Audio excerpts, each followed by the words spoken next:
Alright, let me break this down to you in a way that actually makes sense. Madoka Magica isn't about magical girls. It's about a system designed to take your emotions, your body, your future, and convert them into fuel. And the wild part, that's exactly how real life works. Michael Foucault, a French philosopher who reached prominence in France in the mid 20th century, right after the onset of the Second World War, argued that you don't need change to control people.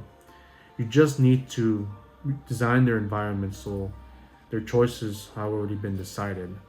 That's the incubators, these white alien cat entities. No threats, no torture, just a contract that looks like freedom but is engineered to extract you. Humura Akemi even says it straight up. Becoming a magical girl is an empowerment. It's walking into a structure that feeds off your despair. Power design as opportunity. Then Marx comes in with alienation. And honestly, the Madoka Magica hits every category instantly. You lose control of the product. You know, if you were a magical girl, you lose control of the product. Your wish becomes someone else's resources. The incubators. You, your fight is in secret. Um, Grief seeds you barely in secret. Collecting grief seeds. You fight in secret for grief seeds you barely understand. Sayaka, our blue-haired buzzball, literally isolates herself, trying to be a good person. And being a good person in any exploitative system is not enough because as long as you're outputting more, you're already efficient. You're a good person. This goes into our next segue in finally using yourself. Your soul is ripped out of your body and stuffed into a rock. This soul gem. For the incubator, you were efficient. Doesn't matter who you were. You know, you're just another cog in the machine. And I know Marx was talking about factory workers on those 4 points, but in Madoka Magica, it's your soul on the assembly line. It is a modern Faustian deal.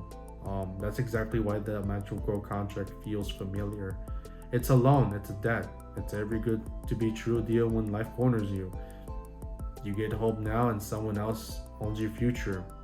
Sayaka, our blue-haired boss ball, is a perfect example. She burns herself out as a result. The system doesn't care. It only cares how much energy she outputs before she breaks. Sounds familiar? And so, I'm gonna leave you up with this. Madoka Magica hits hard because the incubators aren't just monsters.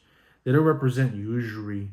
They don't represent some sort of just a complex system that's akin to our current international debt based economy. They're not just that. There are institutions, they have layers to them. But this show begs the real question: how much of our suffering is natural?